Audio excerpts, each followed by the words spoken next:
In this tutorial, I'll show you what you can and can't do with columns in Notion. If you're trying to freeze a column so it stays visible while you scroll, here's what you need to know. Let's get started. Open your Notion database in a table view and scroll horizontally across your columns.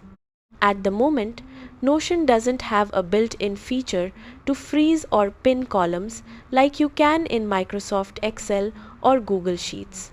That means any column, including the name column, will scroll along with the rest of the table. If you need to keep important information visible, there are a few workarounds.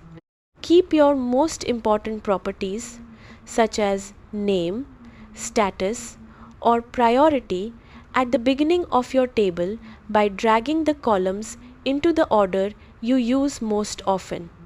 You can also hide properties you don't need by opening the Properties menu and turning off unnecessary columns. This reduces horizontal scrolling and makes your database easier to navigate.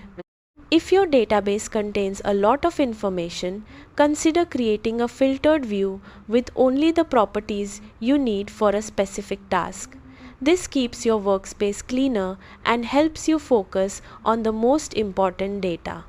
If Notion adds a native column freezing feature in a future update, it will appear in the table view settings, but at the time of recording, this feature isn't available.